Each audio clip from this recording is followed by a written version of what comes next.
Welcome to the Community Living Education Project's Sharing Possibilities for Community Connections Learning event. The Rutgers Community Living Education Project, also known as CLEP, is a program through the Rutgers School of Public Health.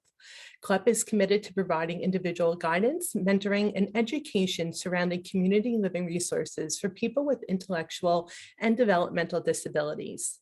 The CLEP team, many who are family members ourselves, can serve as a bridge for families whose loved ones may be seeking residential options outside of the family's home. We are happy you are joining us today for another bite-sized lunch series, Making Assistive Technology Work for You. Today's topic, Smart Home Technology, is being presented by Mike Murata and Naomi Leibowitz, representing the Richard West Assistive Technology Advocacy Center at Disability Rights, New Jersey, with guest speaker, Ms. Robin Ennis, Assistive Technology Specialist of the United Way of Northern New Jersey. To ensure the highest sound quality possible, all attendees today will be muted during today's event. To interact with the host and presenter, please use the Q&A option or chat feature on the bottom of your screen. Topic-specific questions will be addressed as long as time allows. For consideration to all of our attendees, we encourage you to keep your questions as general as possible. At this time, I would like to welcome today's first presenter, Mr. Mike Murata. Mike, welcome. Thanks, Melanie. Thanks, everybody. Good to see everybody here today I'm going to call this episode 2, or I'll call it session 2. Either way, session 2 of our bite-sized lunch series. We have a handful of slides today. If you joined us for the first one, you remember this was less about a presentation and more about a conversation. So there are slides. There's not a ton of slides, though. There's a handful of slides with some information. But we're hoping as we go through, we get some questions from you and we have some conversation about using technology. But if you would like the slides, they are at the link that is on the slide right now. Naomi just dropped it into the chat box and you can get those, or you could scan the QR code with your smartphone or tablet and it will open up the slides for you there as well. It is bit.ly/smarthomejune2. Each word is capitalized and the capitals matter in that. And as Melanie said, we're going to have this conversation of this a little bit. So you can use the chat to ask your questions. You can use the question and answer panel to ask your questions. If you would like to even turn your mic on to join us with your voice, we can do that too. If you just let us know in the chat when the time comes that you'd like to use your microphone feature, Melanie can go in and turn that on for you so you can join the chat via your voice. So either way, again, this session is all about you. We're excited to talk to you about this topic. It's an exciting topic, and we're really thrilled to have Robin here with us today to talk about the ways that they provide this service to individuals up in the northern part of the state through United Way. So we'll give Robin a chance in a second to share her info. As Melanie said, Naomi and I are from the Richard West Assistive Technology Advocacy Center, and there's all of our contact information as well as our email addresses. Feel free, reach out to us. We'll give you a quick little sense of who we are in a minute, in a couple slides coming up, I believe, but I'll let Robin introduce herself and tell us about her as well. Good morning, everyone. Thanks for joining today. And Mike, thank you for the introduction. And Naomi and Melanie, thanks for inviting me to join you today. As Mike said, my name is Robin Ennis. I am the manager of the Caregivers Coalition with the United Way of Northern New Jersey. And I'm also the Assistive Technology Specialist for our Assistive Technology for Caregivers program.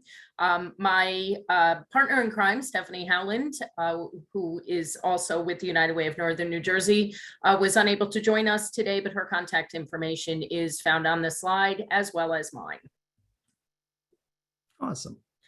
We'll get a little deeper into that in a second and the services that Robin and the group does up there.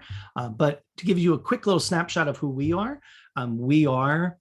the Assistive Technology federally funded project for New Jersey. And so we provide an array of services across the state, including demonstrations for technology. So if you're not quite sure what technology might work for you, we can talk to you about technology that's out there and help you find some that might meet your needs. We do a loan program. So if you'd like to try something before you buy it, we can facilitate that for you. One of the most important things I like to share about the loan program, it is free. That is capital FREE. You do not pay for anything. We will ship things to you, and we will also provide you a way to ship them back to us for no cost to you. Pretty awesome. And then finally, we do device reuse. If people have equipment in their attics, basements, garages, sheds, whatever it might be, that you're looking to get rid of, that might be of use to someone else in the community. We can take that equipment, refurbish it, clean it up, sterilize it, fix anything that's broken, and then through our partners at Goodwill Home Medical down in Camden County, we put that equipment back out into the community for a significantly reduced rate. So there's kind of a quick snapshot of our 3 services. You can see our website there, which is at4nj.org, which has all the information about our services in it. I will give you a few plugs. I think there are 3 plugs total here, but I just wanted to give you a sense of some things that we have coming up. We have our statewide Assistive Tech Conference, which will happen in September. You'll notice that the things on this slide say tentatively. We have not confirmed the actual dates yet, but we have a sense of when they will happen. So our AT Summit will be in September. We have also an introduction to POD, which will happen in December, which is about providing augmentative communication support to individuals. Those 2 events will be live. They will happen in Mercer County, probably in, I lost my thread of where that is. Is that West Windsor? Mercer Community College? I'm going to wait until Naomi says yes, but I think it is. Yeah, Robin? I think so. West Windsor. It's West Windsor. It's a Windsor. It's East Windsor, West Windsor. It's one of those. Mercer Community College is where we'll have them. And so those are coming up. You can scan the information there to get on a mailing list. So as soon as we finalize the dates, we'll send them out to you. And then one other thing, if you're joining us today, you must love webinars, and that's good. Well, let us give you some more webinars. We have partnered with the Assistive Technology Industry Association, that is ATIA, to give everyone in New Jersey access to all the recorded content they provide, which is typically a pay service. So you would go in and select items, and then you would have to pay for them.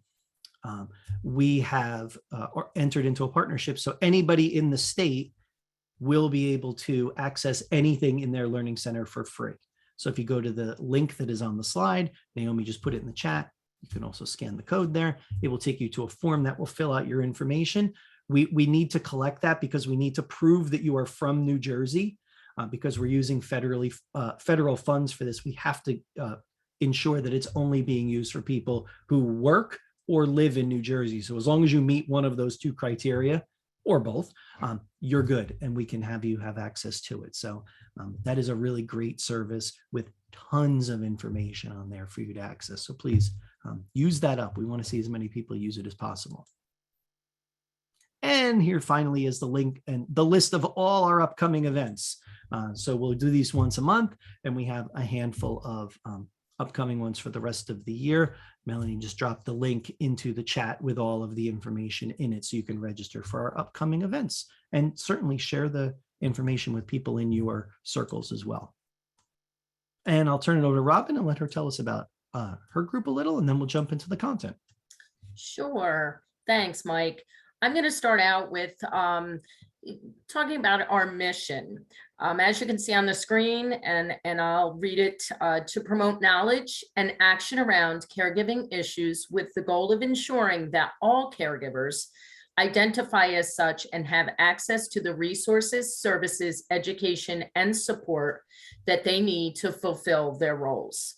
So we are a coalition across the lifespan. So whether you're caregiving for someone who's aging, someone with a disability, or someone with mental health needs, we can support the unpaid family caregivers through resources, support, education, and information. Next slide, please.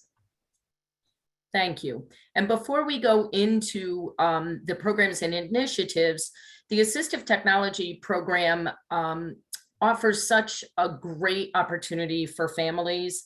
And we have had some testimonials that are just bring tears to my eyes. And when I was going through picking a testimonial to start out today's program, I really had great difficulty picking just 2, one to open and one to close, because they're all so meaningful and so heartfelt.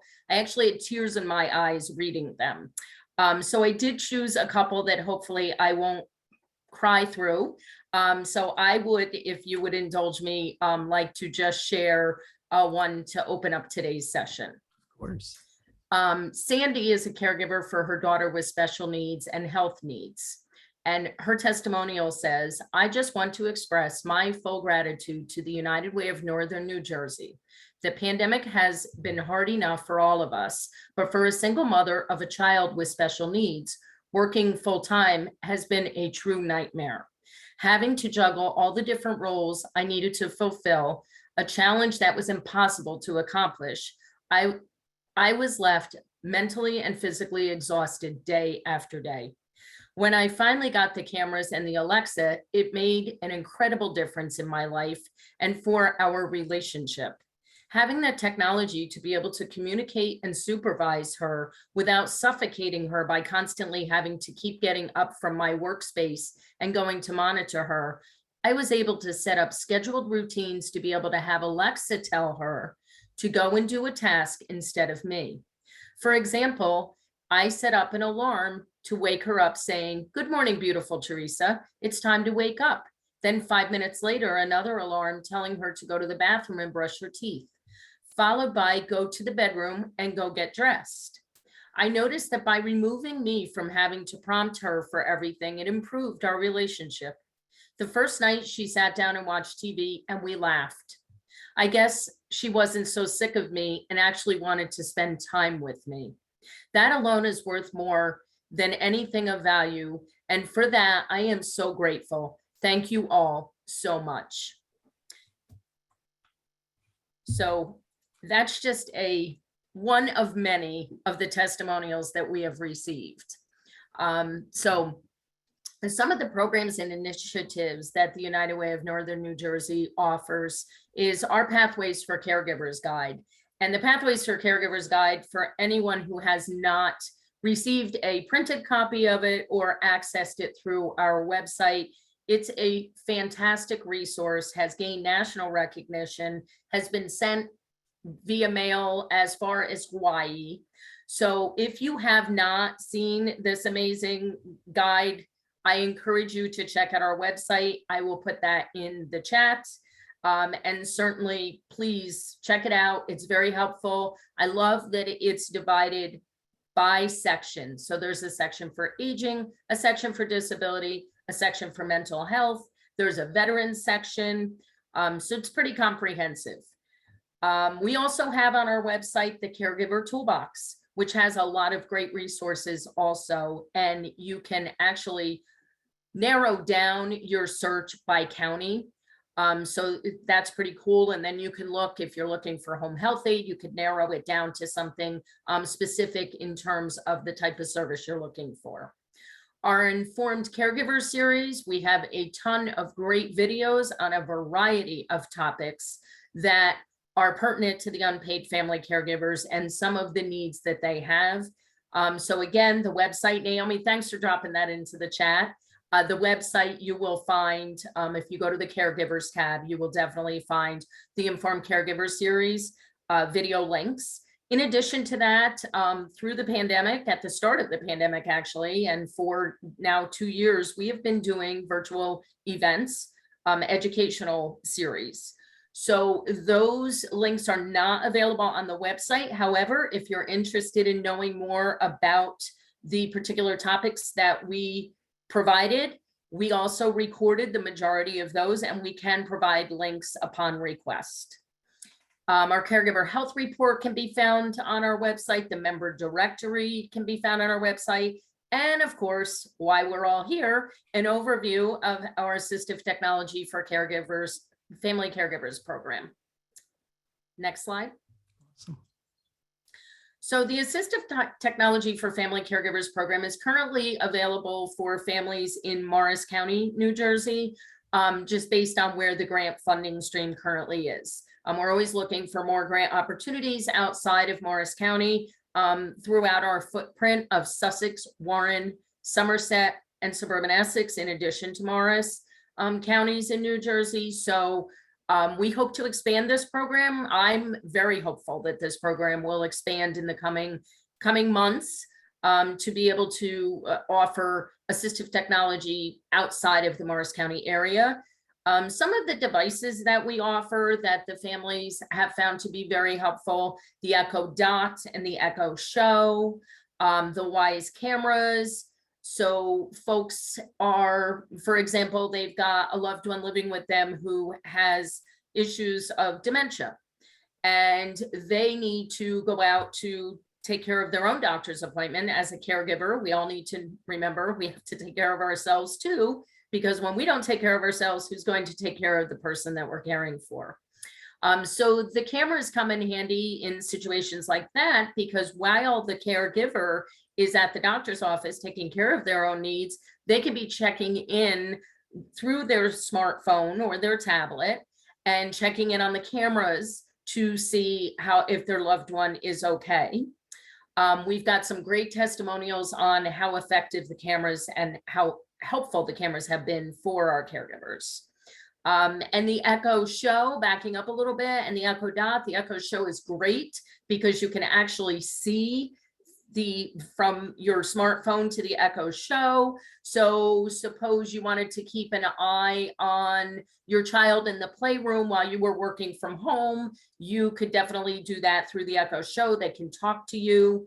The other great thing about the Echoes are the Alexa products basically are to be able to, again, set reminders. As I was reading in the testimonial, you can ask Alexa the weather, you can ask for recipes, you can, do a lot of interacting. And for a lot of caregivers, that's important because their care recipient oftentimes becomes more homebound than they would have liked to be. So it helps a little bit with some of that loneliness and disconnect from the outside world. And of course, during the pandemic, they were helpful for even those of us who normally are able to get out and be social at the level in which we want to. The Ring doorbell, again, one of those that is extremely beneficial, especially for someone who's a hands-on family caregiver, because if they're taking care of their loved one, whether it's bathing them, dressing them, assisting them with eating, whatever the case may be, if they get a ring at the doorbell, they can view from their phone who is at the door, communicate with that person and say, leave the package at the door, or give me a minute, or I'm not interested. So that's a great opportunity for caregivers to be able to not have to step away from the immediate responsibility in which they're performing. The smart plugs are great because you can plug them into any outlet and you can communicate with them through an Alexa device, asking for them to turn on a light. So perhaps your parent gets out of bed in the night to use the bathroom several times. They can say, Alexa, turn on the bedside light, and they would have safety mobilizing to the bathroom. So that's just kind of a really brief summary of some of the products. One of the additional ones that we've been providing a lot to our families, particularly caregivers who have children with special needs, is the video baby monitors. They have really been sought after in recent months. So they're kind of a new addition to our inventory, but definitely the feedback has been outstanding in a positive way. So thank you, Mike. Next slide. Welcome. I love that idea, Robin, and I'm going to go off script a smidge here. I love that idea of being creative in the tools that you use. And I think a baby monitor is a great example. Is that might not be something people think of right away as a smart home solution. But if you just take away what it's called, a baby monitor, and focus on what it does, it gives you a virtual connection to another space. And I think that's so powerful to start having people kind of reframe, what is it you're trying to accomplish? And how can we do that? One of my favorite supports, I have it on my iPad, is a dog monitor app, which was free, and it works through the iPad. We had an old iPad that no one was using, and we put it into a space for a family member with this app on it. Yes, it's a dog tracking app, but what is it? It's a two-way video communication tool. And we reused an old piece of technology we had in the house already that nobody was using. And so thinking about how you can do that, I think one of the powerful things about smart home technology is the cost has just rocketed down. I'm looking at this slide, and I think if you bought every single thing on this slide, you're probably only out about $300, maybe a little bit more. That's incredibly powerful. Thinking about the tools you can get and how inexpensive it can actually be to come up with one of these solutions. It's very, very true, Mike. And we have a budget for each of our families. And you're right. In looking at what's on the screen, you're probably more in the 450 range, but still you don't have to buy everything all at once. Kind of assess what's going to be the most beneficial for you. And that's what's so wonderful about the AT program, because it is free. And I'm going to use Mike's FREE.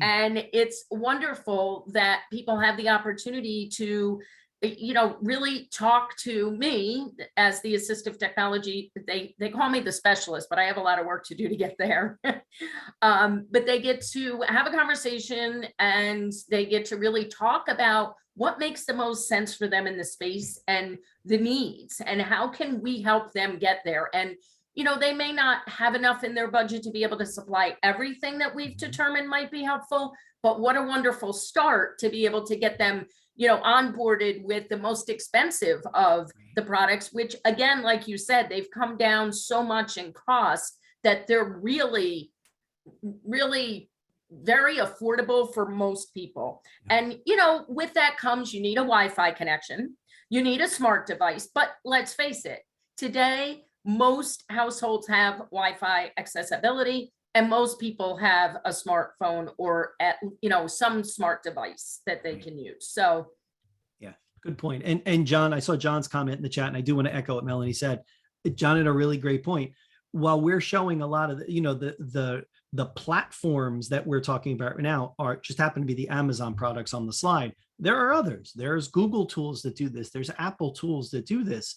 And I like John, the way he said it, for people who lean towards other tech providers. And I like that idea of thinking about personal preference and looking at products people are comfortable with and leaning towards those as well. So I think, John, I wanted to just acknowledge your comment in the chat, because I think it's really powerful. yes. This idea of having conversations with people and saying, yes, I could certainly give you an Amazon Echo, but maybe you need a Google Home Mini, or they don't call it the Home Mini anymore. I forget what they call it now. They call it something different, but that whole idea of maybe it's a Google product you're more comfortable with, and that's fine. Again, it goes back to the idea of the baby monitor, dog tracking app, whatever it might be. Get to the core of what you're trying to do, and then figure out the tools that do that for you. Exactly. And I think that's such a better way. Too often in this way we look at technology tools, people say, I have this thing, whatever it is, how can I use it for you, and how can I use it for you? And we look at it backwards. We look at it, we have a tool that's driving a solution, instead of thinking about a need and then finding tools that support that and give us the solution. So it's kind of a different way of looking at it, but great point in the chat, John. Thank you.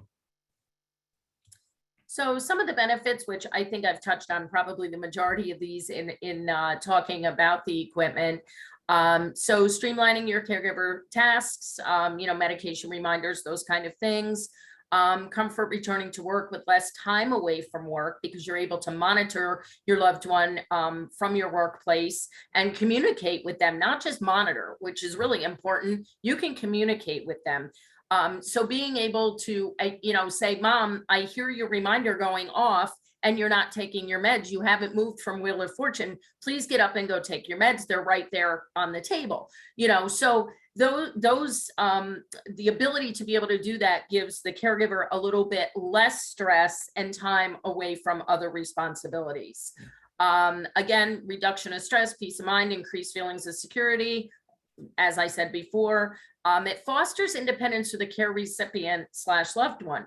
That's also really important, because as we all know, a lot of people still want to maintain their independence, but may be unable to for a variety of reasons. So as I read in the testimonial, when the mom was, you know, as the daughter was seeing it, harping on her to do her daily chores, when mom backed off from that because she gave those responsibilities to assistive technology, mom and daughter ended up having a loving, healthy, wonderful friendship relationship that they weren't having before because of the way the caregiving responsibilities were being placed on the mom.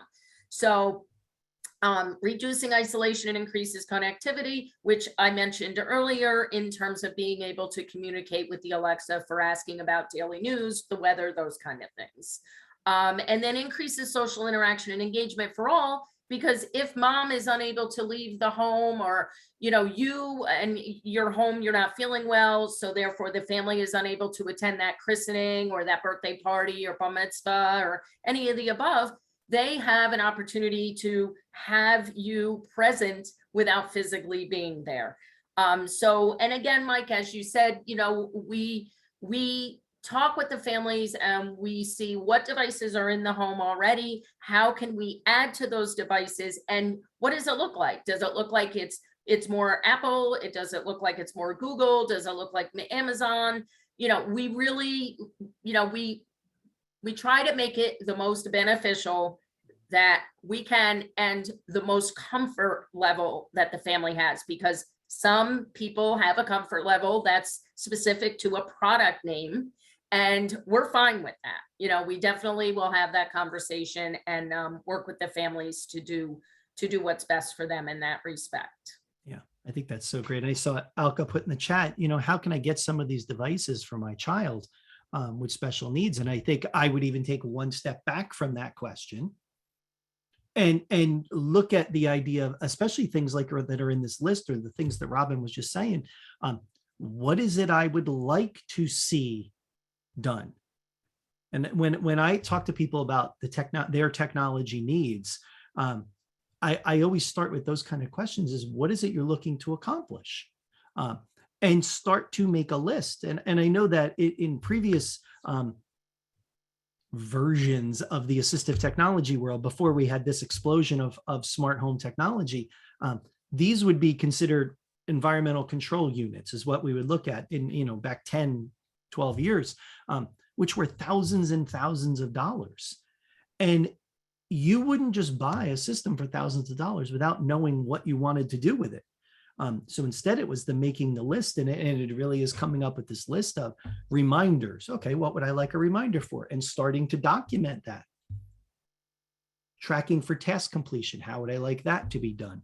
Alarms, the ability to ask questions, the ability to connect with family outside the home. Start getting some of these items down in a list so I could figure out what is it, what tool makes the most sense for people.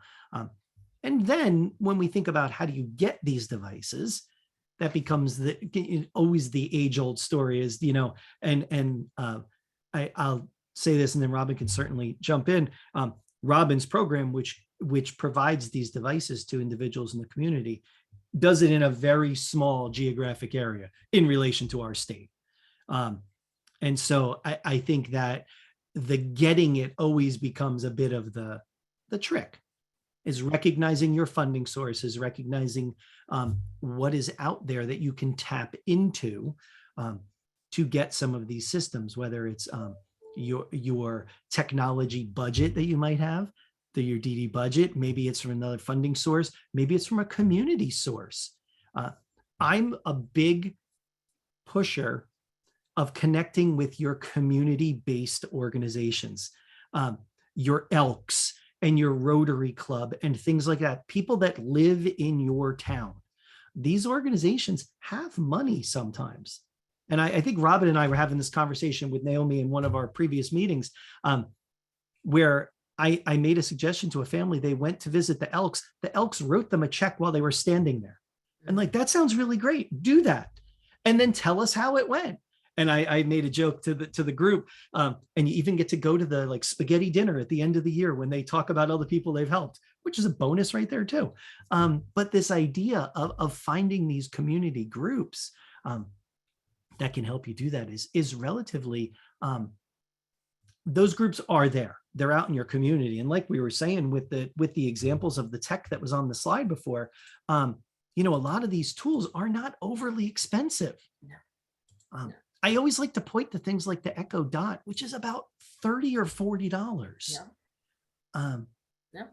And so we're not talking, some of them are a little bit more. The one with the screens, obviously a little bit more, those could range from about 80 to about maybe $200 or $300, depending on, right, or on the one you get. And I do like this idea of starting to piece together a system that works for you. The Echo Dot right out of the box, or the Google Home out of the box, is very powerful. Once it's connected to your network, it's powerful. And then you add things like, I buy a special plug, and suddenly I can control one thing in my environment. Then I add another plug to it, and I can control something else. I add a camera, and I can see it on the Echo Show, whatever it might be. I start to piece these tools together to provide a more complete solution of what I'm looking for. And it's not a big outlay of money in the beginning, but instead it's moving forward with pieces as we go. That's very true, Mike. And a lot of the families will report back that they, when we do the initial assessment and we have the conversation about their needs and whatnot, we may be beyond budget at that point. And, we're pretty lenient with that, but to some, sometimes we have to put a stop to, how much over budget we really are. So families will report back, we talked about that smart plug 6 months ago when we first had the initial conversation, and we really, at that time, we didn't think we really needed it, but boy, we bought one the other day, and that has been, such a help for whatever. It's amazing how once they get on board with the technology and they start to see the benefits of it, you're right. They start to add on, they actually add it into their monthly budget to be able to say, we really need another Alexa, and we know that's going to be, $135. So over the period of 3 months, we're going to save a little bit, and then we're going to buy an Alexa. So, it's just amazing how the resistance at the onset can often be very like, I don't know. And then when they really get attached to the equipment, and they do, and its concept and the support that it provides, they're like, oh my gosh, like it's a whole new world for me. So right. It's once the value is established and people start to realize that. Exactly. I see Stephen talking about in the chat this idea of the integration of these devices with alarm systems. And that's another consideration. I think that's a really good point. Alarm systems, automatic door locks, these kinds of things that are security systems, which you can certainly pair together with some of these devices, or you can look to what are some of the other options that are out there. You start talking with families about, well, who's your internet provider? And do they also offer security? And what does that look like connected to your system that you already have? I have Xfinity at my house. I could get an Xfinity security thing and connect it into my bigger service that I get provided, and I would have some of that support as well. So thinking about what it is you need. Stephen also mentioned something that ties to a doorbell that has a screen so the person can see who's at the door. And as Robin said, when we looked at the slide, we have the Ring doorbell at the top. John mentioned if you pair the Ring doorbell with the Echo Show, which is on the bottom right corner of the slide, those devices will work together. The Ring doorbell will send its image to the Echo Show, which I could see on the screen. Or the Ring doorbell connects right to an app on your smartphone or your tablet. And that's where we start looking at, like Robin mentioned before, which is so powerful. What do people have already? Mm-hmm. I think sometimes we need to take a step back and do a tech inventory. Like, let's take a minute.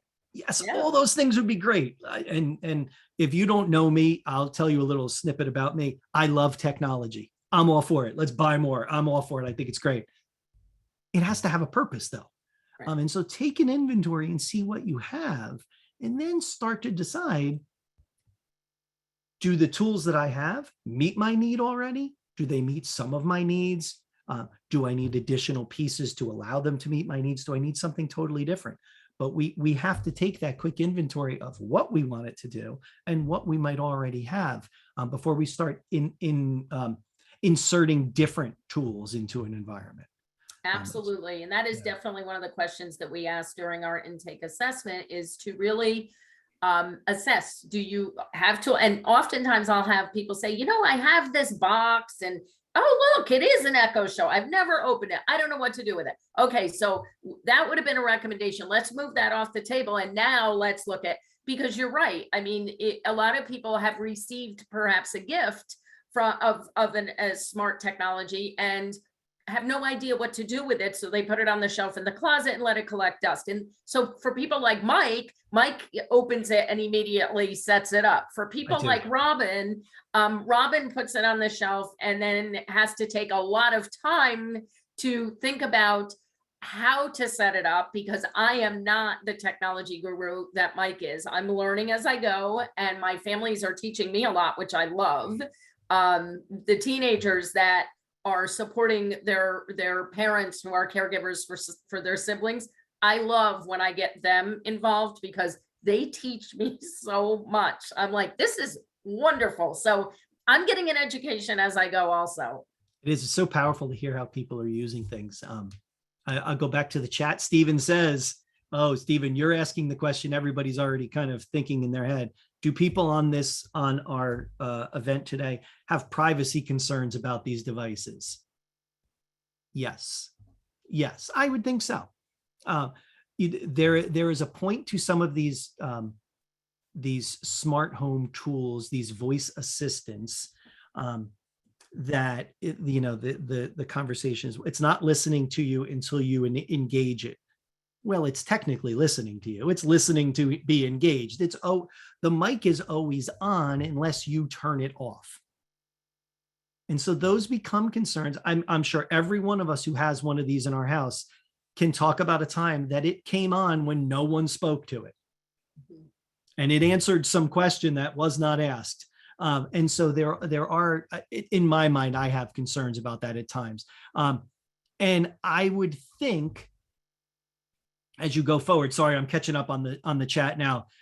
John mentioned in the chat that privacy is a concern, and you have to check if you're trying to put one of these items in an organization. John mentions a group home. You might not be able to do that because of HIPAA privacy concerns. You just might not be able to, or you might have to have these conversations about how do I use something like this. And the same with schools. I go in and out of a lot of schools and they're like, we're going to put an Alexa in the classroom. And I'm like, no, please don't do that. That doesn't seem like a good idea. And so thinking about these items and the information that could potentially be pushed along with that microphone. So that group homes would be a concern. If you're talking about your own personal home, well, then it's all, you make that decision ultimately.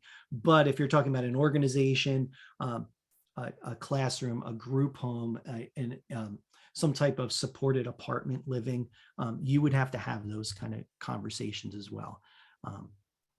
Susan asked if there's an AT or app that would assist someone with remembering to take medication, how much the person has to take and when.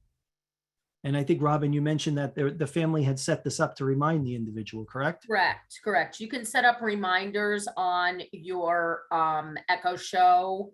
There's also, I think, Mike, you guys and Melanie are offering, Melanie, I think you're offering assistive technology around medication, right? We are. It was just, I didn't want to interrupt. We are on December 1st, so we're a bit out from that session. But by all means, there are devices that where a caregiver or that individual can actually portion out their pills, morning, afternoon, evening doses for a week at a time, where an alarm will go off and that pill will dispense at a time. And until that cup is taken out, an alarm will keep triggering. So there are different devices. You can even just go onto Amazon or Google medication dispensers with alarms, and you're going to see a variety of those show up. Correct. And if you don't need the actual dispenser, you can set reminders on the Alexa products to say, Mom, it's 12 p.m. Please take your medication. So yes, there are ways to do that without actually having the medication reminders. Does that make sense? It Absolutely. definitely makes sense. Yeah, There for are sure. actually pill boxes even, and on the side of the pill box, they will just have like a small, it almost looks like a stopwatch, but it's a small alarm clock that, again, it will just sort of set that reminder, right? I know Mike always talks about least to most complicated in regards to the technology that can be Always. used. So I think even, right, someone's cell phone, if someone has a cell phone nowadays, right, having that cell phone going off every day at a certain time as a reminder is such a great tool also. Again, it's all about building routines, right? It's all about getting someone on that routine and moving through the tasks they need to accomplish. And so, yeah, you could look for ways to maximize that through your other tools. I love the questions in the chat. The chat is just firing on all cylinders is. now. I love it. We had a couple of people ask about examples about how to use smart plugs. Robin, I don't know if you have one loaded up you can share about a smart plug and what you've used it for. Well, I don't have a testimonial open on that. We do have several, but a lot of folks are using it for the bedside lamp, for also for turning on, if they don't have a coffee pot that's preset. I have one family who their dad likes to have the coffee pot. Well, the daughter wants to have the coffee pot set up for him in the morning because he has Parkinson's and filling the water carafe is dangerous because it's glass. So she sets it up for him at night, and then he can tell it to turn on the coffee pot when he is coming down the hall to get to the kitchen. So his coffee is almost ready for him when he arrives at the kitchen table. Yeah. So as long as you can communicate with the device to signal the smart plug to do the task that you want it to do, then you can plug anything into that and set it to do what you want when you want it, if that is helpful. Yeah, that's very helpful. You know, think about that idea. You know, this is another one of those inventory moments in your house. Look around your house. What's plugged into the wall? What would you like to have more control over? Typically, we do a lot of lights with those plugs, small types of appliances. My one caveat to people always is, whatever you're going to plug into one of these smart plugs, use this as your guide. If this thing, whatever this thing is, turned on and was left on, would it become a safety hazard? Agreed. If the answer is yes, do not plug that into a smart outlet, like a thing like a space heater. That's the most scary example I could give, I think. But think about that, you know, you want something that if I turn a lamp on, the lamp is on. Ultimately, there's no safety concern for me as I go forward. But I think a lot of that is, you know, think about what it is that you're putting on and off, and are those going to be safe if they were to be left on? I think what's an interesting next phase that we're seeing with a lot of appliances and things like that plug into the wall, there are a lot of appliances now that are Amazon Echo enabled. Correct. So they will just automatically accept that connection between an Echo Dot or a Show and that device. There's coffee pots, there's microwaves.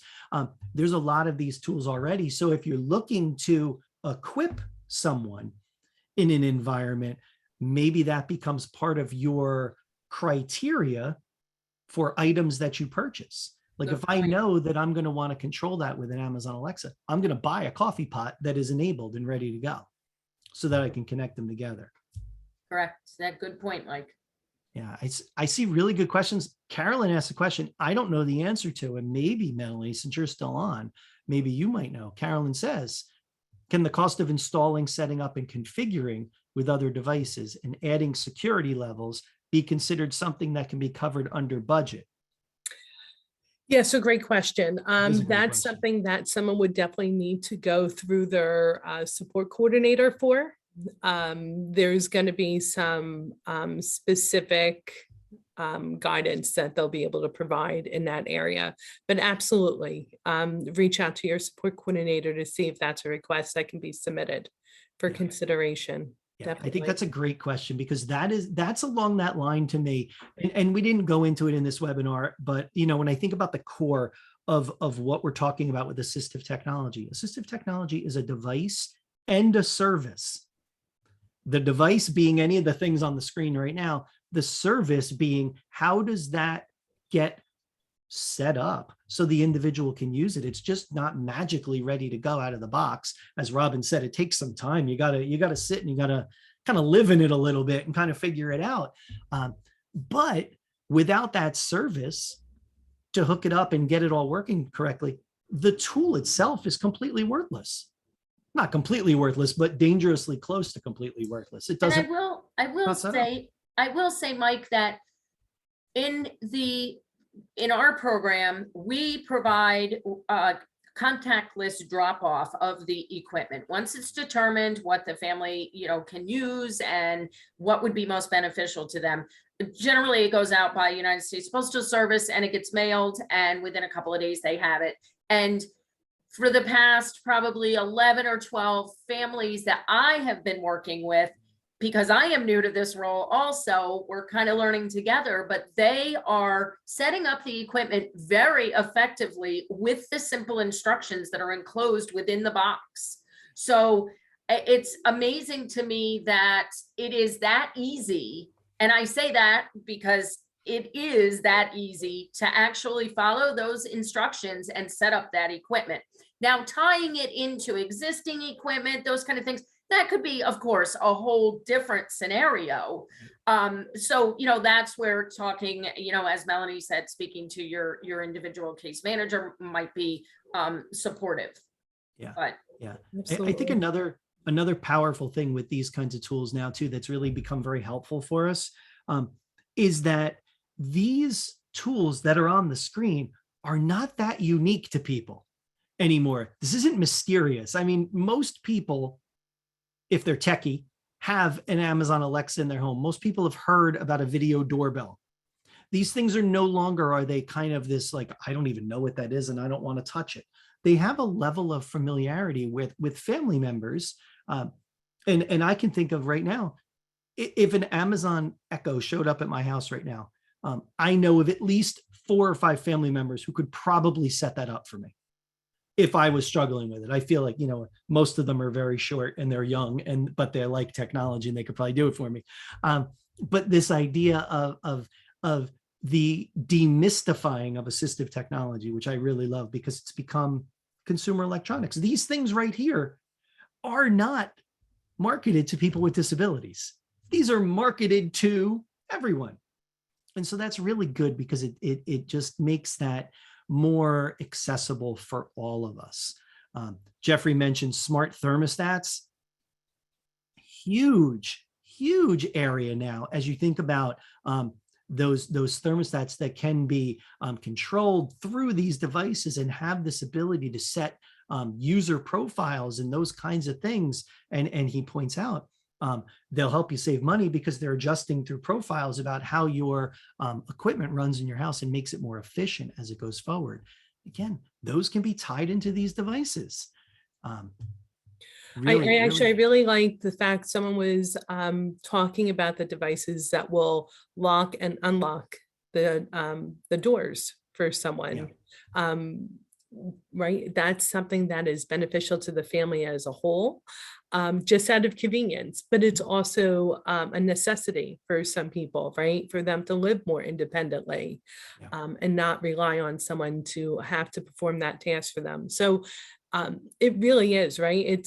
I think we came here today to have this conversation, right, about some of these more well-known devices that are easily accessible for anyone, right? Whether you have a disability or not, it's beneficial. But we also know that if someone who is joining today's session has a specific need, that is something that they can reach out, right? Mike, would you be the best person for them to contact for? Or as they go, and this kind of dovetails into Tom's question in the chat, who talks about why is Robin's program limited to Morris County alone? And that's where the funding is, and that's where their service area is. Is that a safe statement for me to That's make, where the Robin? fund, that's where the funding stream is right now. We're supported through the funding stream comes through the Office on Aging in Morris County. Yeah. That's where the grant is through. So we're always looking, as I said earlier, for funding sources to provide this assistive technology program for caregivers in the other counties in which we have a footprint. And we did have, for a period of time in Warren County, we had some funding, and we also had for a period of time funding in Essex County. And this is all over the past, probably 5 years that we've been doing this program. So yes, currently, unfortunately, we only have a grant provided for Morris County families, but know that the criteria, well, one component of the eligibility criteria is that one or the other and or both caregiver and care recipient have to live in Morris County. So you could be a caregiver who lives in Dallas, Texas, and your mother lives in Morris County. We could provide that assistive technology because one or more of the care recipient caregiver lives in Morris County. And so with Tom's question, it's in Morris County. The county office on aging is taking this as a unique way that they are connecting and supporting the individuals in their county. Are other counties doing that? I honestly don't know. But I think it's a really good question. I think as we look as the state ATAC, we've had larger, kind of broader conversations with the state agency of how to see more technology kind of trickle down to people in the local communities. And that's one of the conversations. I see somebody else wrote the Centers for Independent Living in the chat. That is another path I would take in your county. Reach out and find out. And what's interesting, and what makes it's interesting, but then I'll put a parenthesis around it, what makes it difficult also is a lot of times this funding is somewhat patchwork. What's available someplace is not always available somewhere else. When Melanie talks about budgets and DD budget, those things are across the state. But I think some of these other kind of innovative little programs might exist in these pockets throughout our state. And even the service we can provide, we can certainly connect you to the technology that may be beneficial for you as an individual, as the state ATAC, but we don't purchase equipment for people. That's not our mandate from the federal government, is to give you things. I wish it was. It'd be great. It'd be fun. Just give you things constantly. I wish it was. It does feel good. It does feel good. I can imagine. I worked at a job before where we gave things to people. It's awesome. So what we end up trying to do is connect you to other resources around that might be a next step. Like, oh, you're interested in this? Here's your county office on aging. Here's an independent living center by you. Here's a disability organization that's around you that perhaps might have some funding or some support for you. So unfortunately, it's a little tricky. Tom asks, have you approached the tech manufacturers? That would be awesome if the manufacturers would find, this is going to sound weird when I say it, but I don't mean it this way, find value in connecting their technology to individuals with disability. I don't know, as you made your way through a large organization like Amazon or Google or Apple, I think getting there might be difficult in some of those larger organizations. These are all really good questions. The contact, Cheryl asked, can your contact info be posted? Sure, we can put that back in the chat. We'll put a link to the slides in the chat, Cheryl, and it'll have all of our contact information. Robbins is in there, Stephanie's in there, myself and Naomi is in there as well. Oh, Carolyn wants to rephrase about the plugs. The plugs, yes. So the idea of these smart plugs, Carolyn, is they are Wi-Fi enabled plugs. You plug it into the wall, just like any other plug. It has, if you look at it's hard to see on that one in the picture, there's a button on the side. The button on the side will allow you to connect it to your Wi-Fi network, which will then allow your Amazon tool or any of your smart home devices to communicate with that plug, which will then send signals to turn the device on and off. So yes, they are basically Wi-Fi enabled to allow you to control things. Oh, Robin put her stuff in the chat. Thank you. Mike and Robin, can you talk a little bit when we're talking about smart homes, any devices that you can talk about to provide some assistance with task reminders? Even more specifically, steps to complete a task.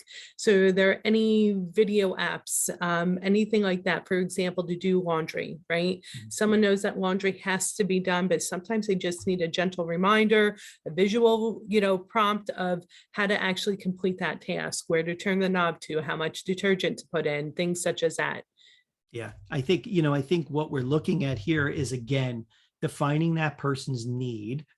And then looking at these kind of these scripts that we can create, or social stories, or visual schedules, if you will, that have perhaps multimedia embedded.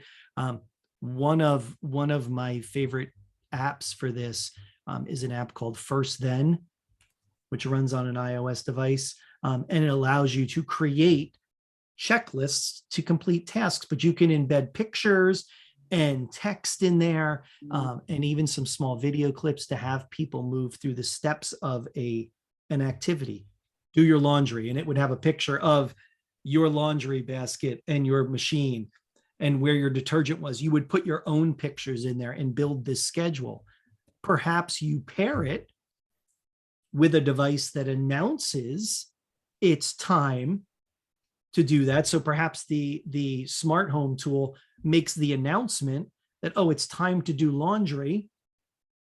I would be worried if my house started telling me it was time to do laundry, but let's just say my house is telling me it's time to do laundry. And that comes up, then it might give me a reminder to look on my phone for the steps of doing the task. There might be another step there with that scenario, Melanie. So that's like, it's not one tool doing all of it. You're actually moving between two tools, which for some individuals is probably fine. For others, that might be one tool too many. And so we might have to figure out a way to streamline that a little bit more. And what is that app? It's called First Then. First Then. So first you do this, then you do that.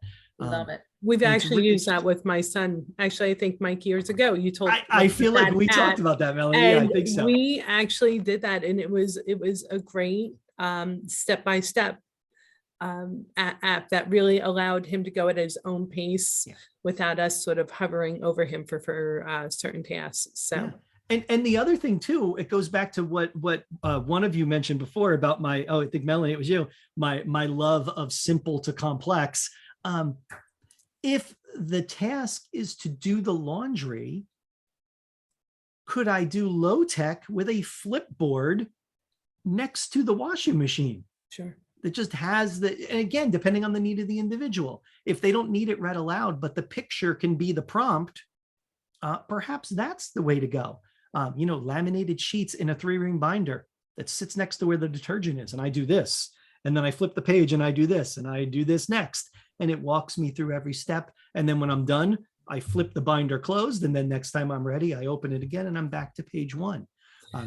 It can be low tech depending on the individual. Absolutely. I think it's so easy and exciting to go to those high tech, those it new is, right? Fun devices, right? But sometimes those low tech devices, cost wise, right? It's absolutely a better option, right? If you ever have to replace them, it's easy to reprint and laminate and put something in the binder again, as you're updating. But also it's just sometimes it's easier to use for everyone involved also.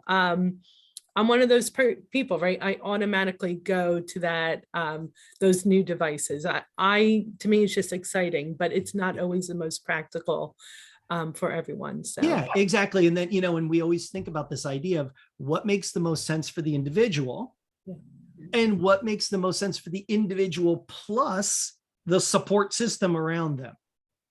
And so finding that happy balance there of what's working versus what we might already have. And I do like that low tech approach to it. And of course, Melanie, I love new tech. But I do like a photo album that I can just continue to slide pictures into and just keep flipping to the next page. And you don't need that step anymore. Great. That picture goes away. And that becomes making it simple. that becomes very, very applicable to a lot of my caregivers who might be our age and they're excited about new technology, and their parents who they're caregiving for not at all excited about new technology. They're still trying to get over the fact that they've been forced to upgrade to a smartphone rather than a flip phone. And I say that on a personal level because that's my mother still digging in her heels, even though she's had a smartphone for 4 months. She hates it. She still carries her flip phone in her pocket, even though it doesn't have a connection to any service provider. But that's what she's comfortable with. Yeah. And her pictures are there, and we couldn't move the pictures to the smartphone. So, and for her, it's too intimidating. It's scary. So why would I force someone to acclimate to modern technology, if you will, when we can still, as Mike said, use those simple tools that we used when we were children? Right. So I agree. I think it's being able to understand the need and be mindful of what the caregiver is looking to achieve, but also what level of comfort does the care recipient have? Yeah. Yeah. And find those little victories, like, oh, I'm going to use it just to do this. And I have the similar story, Rob, with my mother-in-law, moving to a smartphone. We finally did that move. We had purchased her a Google Home to put in her house, and she wanted no part of it. And we connected it to the YouTube music for her and said, oh, well, now you can just yell out in the house and tell it to turn on the music, and it will start to play music. And that was our hook. And oh, what else does it do? Oh, and it does these things too. And oh, you want to set a timer while you're cooking? Just yell out, tell it to set a timer for X number of minutes, and it will just do it for you. And so starting to build that comfort level from a place where it had value for them and it was what they wanted to do, to some of the other pieces that would extend that functionality for them. Good point. Great stuff. And So- the chat is amazing. If you have not done it yet, Great. I know, right? I love it. Everybody, before we go, click on the 3 dots in the chat and click save chat, so you have a copy of that to your own computer, because there's really good links in there. I'm looking at it right now. I'm not seeing them all, but they're looking really good. And I think this is exactly what we were hoping for this series to be, right? Less of a presentation, more of a conversation. And quite often, right, we're all learning from the people who are attending these sessions. So for me as a parent, I'm actually learning a lot from today's chat also. So we thank everyone for attending. Yeah. And Teresa just said, does not everybody have the 3 dots? You only have the emoji face? I have the 3 dots. I have the 3 too. dots next to the emoji face. And I wonder if because we're all set up as no dots. Yeah, it's because we're hosting our panelists. Okay. So can we save it, Melanie, and share it? I just saved it. So what I'm hoping to be able to do is actually copy and paste that in a follow-up email to everyone. Awesome. There you go. And let's see, I think. So everybody don't panic. Melanie's in Not charge of panic. saving We it will now. get a Don't panic. copy. We will get a copy. And I'm gonna send, I will send out a copy of the recording to everyone also. So we had so many people register for this session today. And for those who couldn't attend, or those of you who are able to attend but want to share this information or review it again, we'll definitely make sure that you get a copy of this video once it's posted to YouTube. We'll send that link out with you. And then as we're getting ready to say our goodbyes and sign off today, please know that a brief post eval is going to pop up on your screen.